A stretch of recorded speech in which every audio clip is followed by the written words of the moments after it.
오늘 하나님께서 우리에게 주시는 말씀은 출애굽기 1장 1절 말씀입니다. 출애굽기 1장 1절 말씀입니다.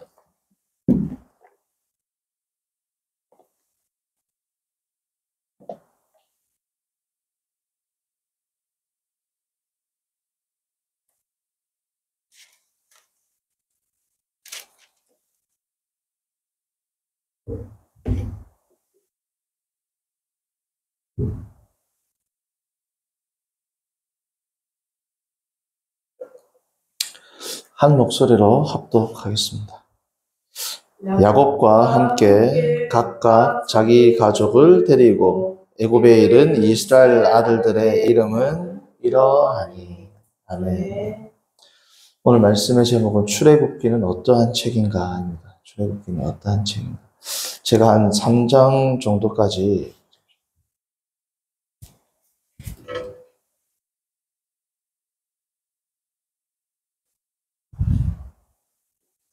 이제 한 2장, 3장 정도 했는데요. 그냥 제가 이제 기도 중에 1장을 다시 하는 이유가 출애굽기를 체계적으로 전체 내용을 다루고 그리고 각 장마다 출애굽기 원래의 의도를 잘 드러내는 그런 형식의 설교를 해야 되겠다라는 마음이 들어서 다시 출애굽기 1장부터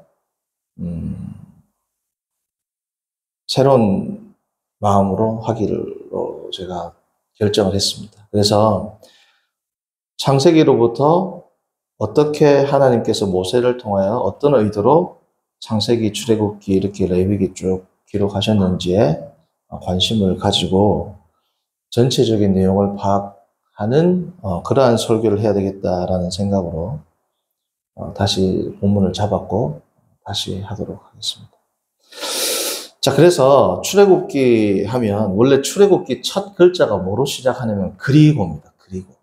자, 그리고로 시작한다는 말은 출애굽기 앞에 책이 있다는 거죠. 그리고 앞에 책과 연결이 된다는 겁니다. 그래서 모세오경에서 본론에 해당하는 내용은 사실은 출애굽기고 이 출애굽기 이스라엘의 하나님 여호와는 어떤 신인가? 단순히 이스라엘의 신이 아니다. 온 만유를 창조하신 창조주다라는 것을 알리기 위해서 기록한 게 뭐예요? 창세기고. 자, 하나님이 어떤 분인지를 단순히 이스라엘의 신이 아니고, 왜냐하면 당시에 고대 근동 지방에서는 지금부터 한 3, 4천 년 전에는 다 지역에 있었거든요. 신들이 지역신이거든요. 그렇지 않습니까? 온 세계를 창조하신 만유의 왕이요 만주의 주다.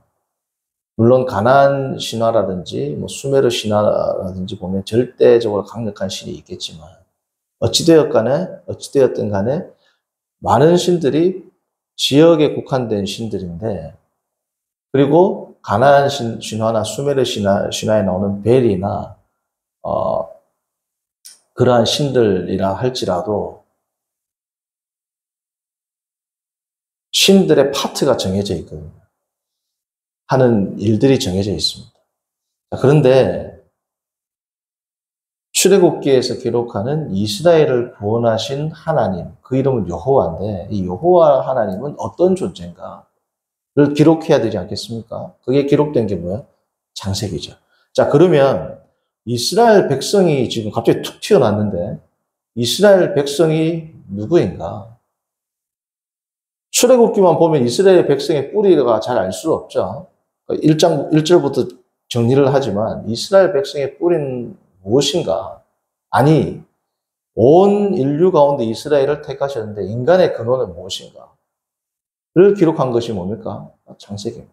하나님은 누구이고 이스라엘의 뿌리는 무엇이고 이스라엘을 섬기는 하나님은 어떤 존재인가에 대한 서론적 설명을 해놓은 게 뭐야? 창세기거든요. 자, 그래서 그리고라고 시작된다는 말은 이 창세기에 대한 내용과 뭐예요? 연결이 된다는 의미가 되죠. 자, 그래서 또한 출애굽기의 이 특징을 이야기하자면 출애굽기는 구약의 복음서라고 불립니다. 구약의 복음서. 자, 왜 구약의 복음서라고 할까요? 창세기부터 말라기에 이르기까지 이스라엘 백성의 구원을 가장 드라마틱하고 가장 정교하게 다룬 책이 뭐다? 출애굽기. 사실 출애굽기 외에 이스라엘의 구원을 다룬 책이 없죠. 그냥 뭐 귀한 정도지. 이렇게 드라마틱하게 완벽한 승리를 통해서 애굽에서부터 종살이 되었던 애굽에서부터 자유민으로의 구원 역사를 다룬 책은 출애굽기가 유일합니다. 구약에서. 그러니까 신약 성경에서도 우리의 구원을 다룬 책은 뭐예요? 마태, 마가, 누가, 요한. 이 복음서에서 예수님께서 우리의 죄를 담당하신 그 사건이 나오지 않습니까? 복음서를 빼면 예수 그리스도의 지상 사역에 대한 내용이 나와야 안 나요. 거의 안 나옵니다. 사도 바울은 예수님이 하신 말씀이라든지 이런 것들을 요약해 놓은 거지. 예수님이 누구에게 태어나서 어떤 사역을 하셨고, 이것은 모두 다 뭐예요? 복음서를 통과하지 않으면 이 세상에 만약에 복음서가 존재하지 않는다. 모른단 말이죠. 그래서 신약의 복음서와 같은 성격을 지닌 책이 구약의 뭐다? 출애굽기라고. 출애굽기가 그만큼 구약 성경을 볼 때 모세오경뿐 아니라 구약 성경 전반에 걸쳐서 뭐예요? 매우 중요한, 마치 신약 성경의 복음서와 같은 그러한 위치를 차지하고 있다는 것을 우리가 알 수 있습니다. 자, 그러면 그리고라고 시작되는 이 출애굽기 전에 나오는 창세기가 어떤 내용인지 잠깐 우리가 살펴보겠습니다. 우리가 창세기를 쭉 살펴봤잖아요. 그 복습이라고 생각하면 됩니다. 자, 창세기는 크게 세 부분으로 나누어집니다. 크게는 두 부분이죠. 원시 역사와 족장사죠. 11장까지가 원 역사고 12장부터가 족장사란 말이죠. 그렇죠? 이걸 조금 더 세분하면 원 역사를 두 개로 나눌 수 있겠죠. 첫 번째 1, 2장은 뭐예요? 하나님께서 온 세상을, 온 우주를 창조하시고 누구를 또 만드셨다? 인간을 만드셨다. 누구의 형상으로? 하나님의 형상으로 만드셨다. 자, 그런데 우리가 예전에 창세기를 하면서 살펴보았지만 우리가 생각할 때 하나님께서 우리에게 찾아오셨다라는 이 말씀이 사실은 엄밀하게 신학적으로 들어가자면 이게 잘못된 말이라는 말씀입니다. 그렇죠? 왜? 하나님께서 온 우주와 온 우주를 뭐로 삼으신 거예요? 하나님의 성전으로 삼으신 겁니다. 자, 하나님은 장소에 국한되는 분이 아니죠. 그런데 하나님께서 친히 임재하겠다라고 만든 공간이 뭡니까? 우주입니다. 온 우주. 그 가운데 성소로 내가 삼아서 특별히 더 임재하고 다스리겠다 뭐예요? 우리가 살고 있는 이 세상 지구란 말이죠. 그 가운데 지성소로 삼은 게 뭐예요? 에덴 동산이란 말이에요. 그렇죠? 하나님께서 온 세상을 하나님의 임재로 가득한 온 우주를 만드셨고 인간은 있어요? 없어요? 원래? 없죠? 이 가운데 사람을 만드셨다. 그 말은 하나님이 우리에게 찾아오셨다가 아니고 더 정확히는 뭐예요? 하나님의 세상에 우리가 초청되었다. 그런데 감사한 것은 손님인데 손님으로 온 게 아니라 하나님을 대신해서 대리해서 이 온 세상을 다스리고 심지어 온 우주에게 이르기까지 하나님 나라를 확장시키는 과업을 누구에게 주셨다? 인간에게 주셨다. 그러니까 누구를 본받아야 되겠어요? 하나님을 닮은 존재해야 되겠죠. 하나님이 통치하는 일을 대신해서 대리해서 수행하려면 하나님을 닮은 존재가 되어야 됩니다. 그래서 인간을 뭐로 만드셨어요? 하나님의 형상으로 만드셨습니다. 이 다스림 가운데 가장 중요한 요소가 뭐였어요? 예배죠. 그래서 인간은 예배하는 하나님의 형상이고 예배에 있어서 가장 중요한 건 뭡니까? 하나님의 율법, 하나님의 말씀, 하나님의 계명을 순종하는 겁니다. 그래서 1장, 2장에서 나오는 사건이 뭐예요? 하나님께서 온 세상을 만드시고 특별히 인간을 그 중심에 두시고 인간에게 뭘 주셨다? 율법을 주셨다. 긍정적 명령은 생육하고 번성하고 땅에 충만하고 다스리라. 그리고 단 하나 하지 않아야 할 부정적 명령은 뭡니까? 선악과를 따먹지 마라. 그 내용이 1, 2장입니다. 자, 그런데 3장에서부터는 인간이 이제 선택을 하는 장면이 나오죠. 선택을 하는데 뭘 선택해요? 하나님을 따르는 하나님의 율례를 따르는 것이 아니라 누구의 법도를 따르기 시작합니까? 사탄의 말을 따르기 시작함으로 하나님의 형상이 파괴되고 하나님이 다스리라고 하는 이곳을 다스릴 자격을 박탈당하게 되죠. 그래서 어떻게 돼요? 쫓겨납니다. 쫓겨나고 성경을 보면 동에서부터 점점 멀어지죠. 하나님의 에덴 동산에서부터 점점 멀어지게 됩니다. 자, 이것이 가장 극명하게 나왔던 사건이 뭐예요? 노아의 홍수와 바벨탑 사건입니다. 자, 그래서 11장까지는 암울해요? 아니면 행복하고 기쁜 사건? 이 컬러 자체가 엄청나게 비극하고 아무 희망과 소망이 없는 겁니다. 11장에서 원래 인간의 역사는 끝나야 되는데, 그렇죠? 자, 그런데 하나님께서 3장에 벌써 원시복음을 말씀하시면서 회복하시겠다는 말씀을 하셨는데, 그 회복을 특별히 12장에서부터 이제 시작합니다. 하나님의 백성을 선택하는 사건에서부터. 이 12장부터를 소위 뭐라고 합니까? 족장사라고 하죠, 족장사. 노아는 이스라엘의 뿌리가 아니라 온 인류의 뿌리입니다. 그렇죠? 제2의 아담과 같이. 이스라엘의 뿌리는 누구에서부터 나와요? 아브라함. 그래서 12장부터를 이제 소위 족장사라고 합니다. 자, 그런데 아브라함에서부터 나오는 12장부터 50장까지의 이 이야기는 하나님께서 파괴된 인간들, 하나님께서 손상된 하나님의 형상들, 하나님의 약속이 이루어지지 않을 것 같은 이 상황을 하나님께서 타개하기 위한 수단으로 아브라함과 그의 자손들을 부르시면서 아브라함을 부르시면서 뭐라고 했어요? 아브라함만 복을 받는 게 아니라 뭐예요? 온 민족이 복을 받게 될 것이다. 너만 큰 민족이 될 것이 아니라 모든 민족이 복을 받게 될 것이다. 모든 민족이 복을 받게 될 것이다. 이걸 뒤집어서 조금만 생각하면 무슨 말이에요? 모든 민족이 내 백성이 될 것이다 이 말이죠. 왜요? 사람은 죄를 지었기 때문에 복을 받을 수 있어요? 없어요? 저주밖에 없죠. 모든 민족이 복을 받는다 이 말은 이스라엘 백성들의 선민사상이 사실은 자리해야 할 위치가 없단 말이죠. 아브라함을 통해서 온 세상의 백성들을 내 백성으로 만들겠다라는 하나님의 마스터 플랜이 이제 시작된단 말이죠. 그게 이제 계시록까지 이어지는 거 아닙니까, 사실은. 자, 그런데 이 하나님의 이 원대한 계획이 쉽게 이루어질 수 있을까요? 거기에 대한 사탄의 방해가 있겠죠. 사탄은 등장하지 않지만 그 방해가 뭘로 드러나요? 하나님의 약속된 백성들이 전혀 약속된 백성답지 못하게 살아가는 거란 말이죠. 그래서 아브라함에서부터 요셉에 이르기까지 얼마나 많은 장애들을 우리가 다루어 왔습니까? 창세기를 할 때. 그래서 창세기의 주제 가운데 하나가 뭐였어요? 장애와 해결이잖아요. 그렇죠? 장애물들과 그의 해결책. 그래서 아브라함에서부터 벌써 뭐예요? 자식이 끊겨질 위기가 있죠. 이삭이 나옵니다. 이삭의 자식들은 뭐예요? 태어나면서부터 싸웁니다. 요셉은 심지어 어떻습니까? 형제들이 죽이려고 그러죠. 그러니까 이 일련의 엄청난 사건들을 통해서 그럼에도 불구하고 하나님의 약속은 성취된다라는 거예요. 이 가족사뿐 아니라 민족 전체가 말살당할 위기도 있죠. 기근이 생긴다는 거죠. 아브라함 때도 기근이 생겨, 이삭 때도 생겨, 야곱 때도 생겨. 이 기근, 한편으로는 외적인 기근, 내적으로는 뭐예요? 가족 간의 알력과 다툼으로 인해서 하나님의 약속이 회파되고 하나님의 약속이 무효화될 수 있는 그러한 위기 가운데 그것을 돌파해 나아가는 하나님의 섭리가 기록된 책이 뭐예요? 창세기죠.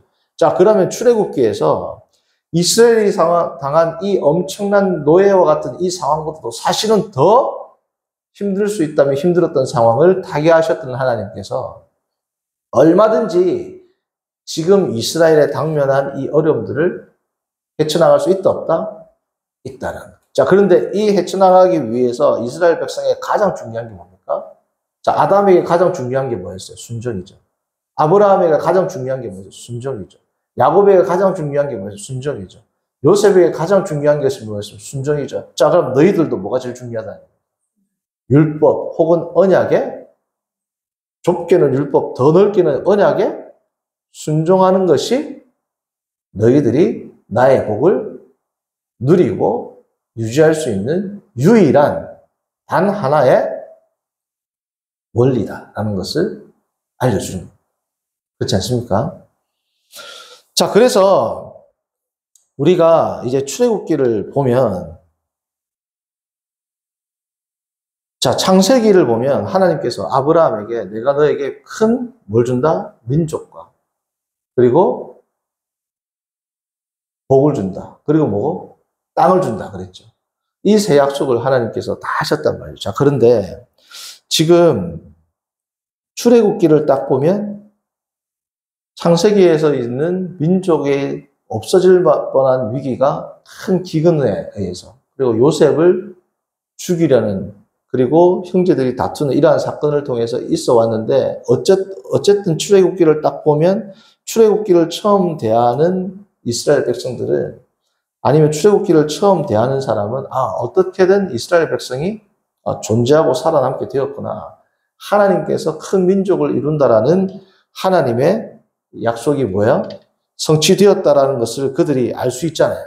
왜요? 어쨌든 아들이 없는 아브라함 당대에서 끝날 수밖에 없었던 그 상황이 지금 5절을 보시면 출애굽기 1장 5절 70명까지 이제 되었다는 거죠. 그렇지 않습니까? 자, 그런데 중요한 건 뭐냐면 땅을 위협으로 받았네. 출애굽기를 보면 이스라엘 백성들 자신의 땅이 있습니까? 없죠. 자신의 땅이 없단 말이죠. 자, 하나님이 주시는 복을 누리려면 생육하고 번성하고 아브라함에게 주었던 큰 민족을 이루려면 뭐가 있어야 돼요? 자기 땅이 있어야 되죠. 남의 땅에서 큰 민족을 이룰 수 있나요? 없죠. 큰 복을 누리려면 뭐가 있어야 돼요? 자기 땅이 있어야 되죠. 자, 우리나라가 자기 국토가 없다. 뭐 할 수 있습니까? 아무것도. 그러니까 지금 제일 중요한 출애굽기 1장을 딱 볼 때 벌써 딱 오는 가장 중요한 주제는 뭘까요? 나가야 돼. 이 종되었던 땅에서 나가가지고 하나님이 약속한 땅이 있죠. 다음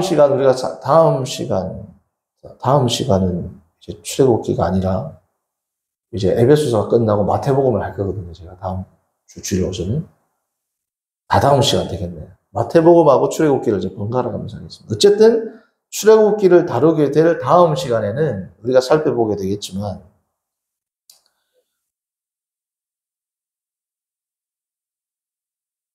제가 무슨 말 하려고 땅 가야죠. 네? 나가야죠. 땅에서. 맞아. 그래서 이 땅에서부터 이제 나가야 된단 말이죠. 그렇기 때문에 출애굽기에서 초반에 가장 중요한 주제는 뭐냐면 나가는 겁니다. 나가는 것이고 아직 생각났어요. 그래서 우리가 다음 출애굽기를 할 때 제가 좀 더 다루게 되겠지만 이 땅에 대한 약속을 제일 먼저 누구에게 줍니까? 아브라함에게 줍니다. 아브라함에게 창세기 12장에서 아브라함을 부르시고 언약적 배경을 만드시고 실제로 언약을 세우는 장면은 15장이거든요. 아브라함이 12장에 제단을 쓰니까 하나님 앞에서 이제 언약을 세우는다라고 볼 수 있습니다. 제단을 세우니까.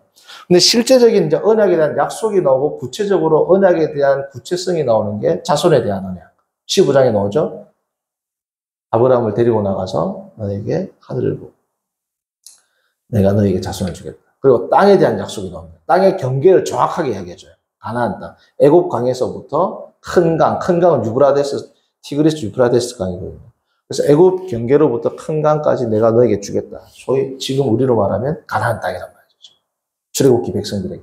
이 가나안 땅에 대한 약속을 아브라함에게 하나님께서 주셨어요. 자, 그러면 복을 누리고 큰 본적을 이루려면 이 땅에서 가능합니까, 지금? 그렇기 때문에 출애굽에서 제일 중요한 첫 번째 주제는 뭐예요? 출애굽입니다. 그러니까 출애굽기죠. 이 첫 번째 주제를 다루는 것이 뭐냐? 1장부터 18장입니다. 1장부터 18장. 자, 두 번째. 하나님이 하나님의 백성을 불러냈어요. 자, 그전에는 종이었으니까 자기 마음대로 살면 돼요. 하나님의 백성으로 딱 불러냈는데 하나님의 백성이 어떻게 살아야 대한 기준이 있어요? 없어요? 이 사람들한테는 지금 없죠. 그 기준을 주어야 돼. 그 기준이 뭡니까? 율법입니다. 그래서 19장부터 뭐예요? 24장까지가 십계명을 비롯한 율법들이 이스라엘 백성들에게 시내산에서 주어지는 장면입니다. 두 번째 주제가 뭐예요? 율법입니다. 첫 번째 주제가 뭐라고요? 출애굽, 탈출, 출애굽, 엑소더스. 두 번째가 뭐예요? 율법, 토라라고 해요. 토라. 자, 그런데 지금 이스라엘 백성은 하나님의 율법을 어디서 받고 어디서 예배해요? 출애굽에서 어디서 지금 율법을 받았습니까? 19장 이하로 보면 시내산에서 받죠. 시내산에서 하나님의 임재를 경험해야 하나요? 경험하죠. 잠깐 문제가 있어요. 하나님께서 약속의 땅을 보내면 시내산을 언젠가는 어떻게 돼요?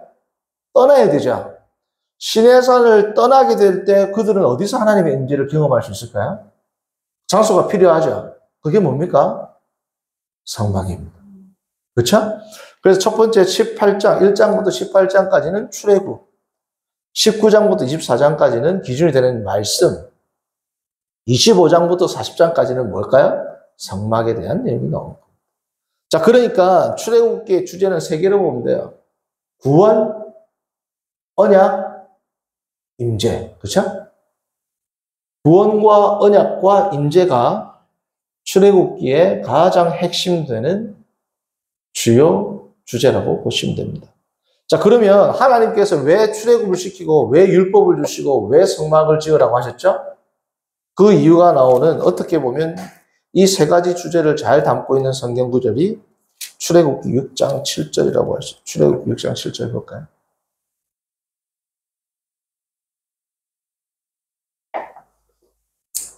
자, 출애굽기 6장 7절을 보시면 이렇게 나옵니다.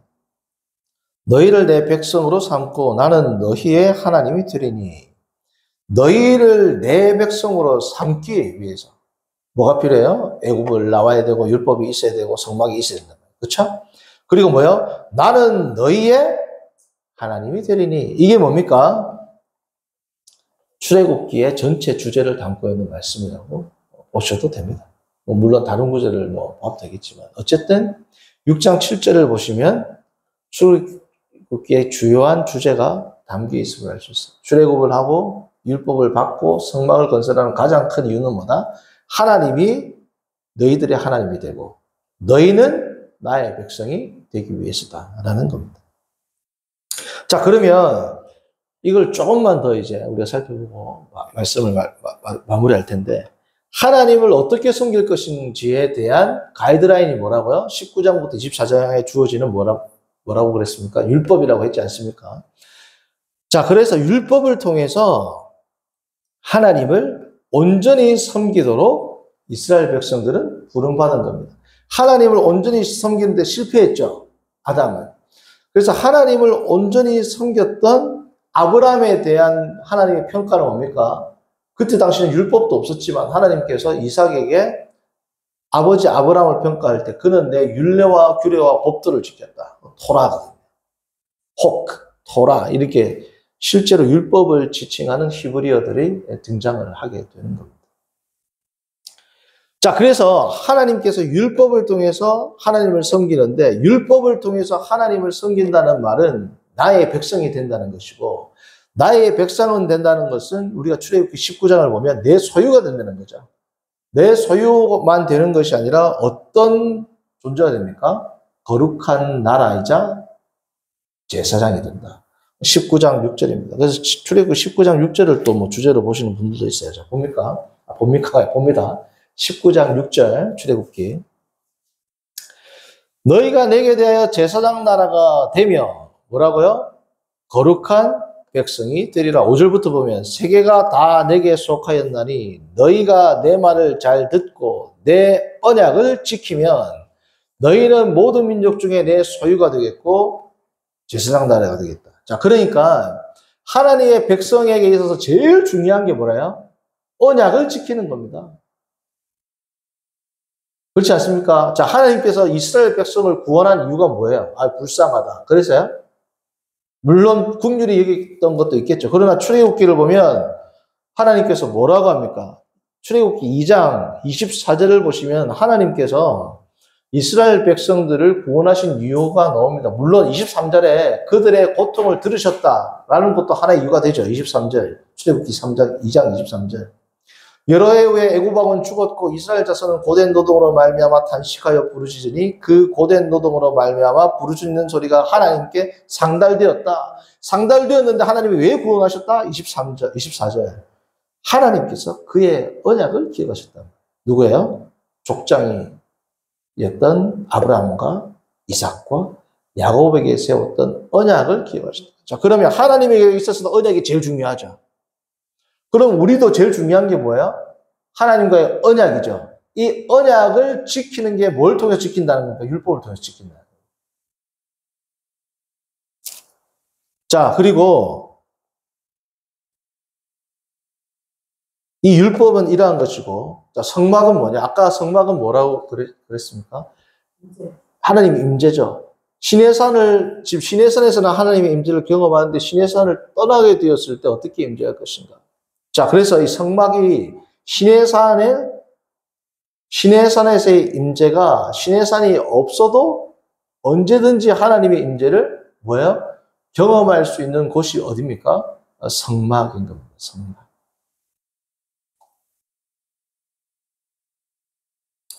자, 그래서 이 성막이라는 것을 보면 어떻게 묘사가 되느냐? 출애굽기 19장을 봅니다. 출애굽기 19장.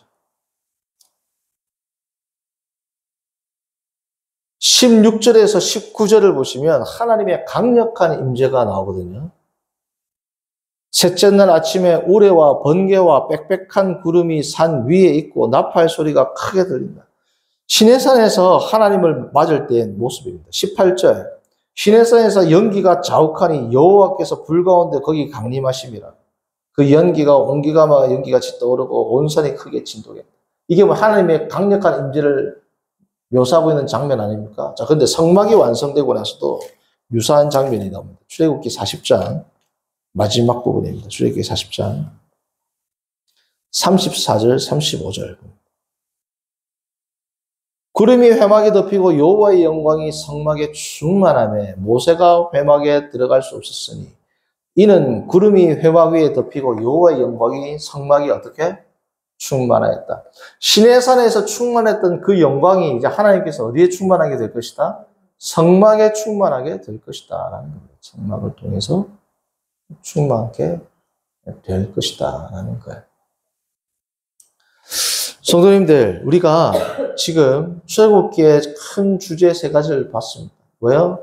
애굽이 아니라 출애굽, 탈출, 율법, 임재입니다. 그렇죠? 자, 그런데 이 세 가지를 관통하는 주제가 뭡니까? 결국은 율법이거든요. 그들이 출애굽하게 된 것도 율법을 통해서. 성막도 자기 마음대로 만듭니까? 아니죠. 하나님이 말씀한 대로, 율법대로 뭐예요? 만드는 겁니다. 자, 그러면 성막에서 예배를 드린다고 해도 율법을 안 지키면 이 예배가 의미가 있을까요? 없단 말이죠. 그렇죠? 사실은 창세기부터 출애굽기 계속 관통하는 게 뭡니까? 율법. 이걸 다른 말로 언약이죠. 그래서 언약 신학이라는 게 나온 겁니다. 17세기부터. 우리 장로교 교육주의 전통에서 가장 오래된 신학이 뭐 언약 신학이거든요. 하나님 나라라든지 이런 것들은 뒤에 나옵니다. 조금 뒤에. 그렇죠? 언약에 대한 이 핵심 개념이 이토록 중요하기 때문에 창세기부터 사실은 언약이 뭐예요? 다 관통한다라고 보시면 됩니다. 앞으로 우리가 출애굽기를 살피면서 어떻게 우리가 이제 볼 것이냐. 이 언약을 중심으로 한 애굽과 성막을 아우르면서 결국은 언약의 주체자는 누굽니까? 당사자? 하나님이죠. 하나님의 존재와 성품, 하나님의 인애와 긍휼, 하나님의 초월성과 거룩성, 하나님의 전능하심과 전지하심, 하나님의 인자하심, 이러한 하나님의 존재와 성품을 출애굽기를 통해서 우리가 알아갈 수 있겠죠. 알아볼 겁니다. 한쪽으로는 언약 당사자인 하나님과, 그리고 언약을 하나님 혼자 맺은 게 아니죠. 누가 맺었어요? 상호간에 맺는 대상이 있었죠. 이 대상이 누굽니까? 인간, 그 가운데 이스라엘 백성입니다. 자, 근데 이스라엘 백성의 특징이 뭐다? 출애굽했다라는 것은 시작이 뭐예요? 구원이죠.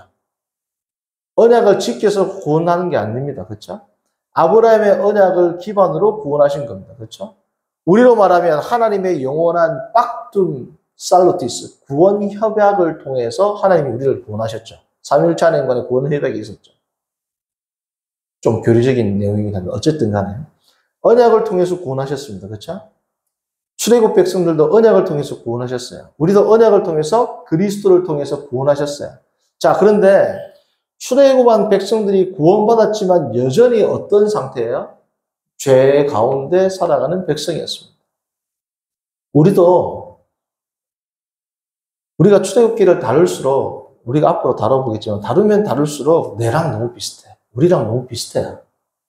제3자의 관점으로 볼 때는 참 어리석게 보이고 완고하게 보이겠죠. 우리가 지금 이렇게 살아간단 말이에요. 우리도.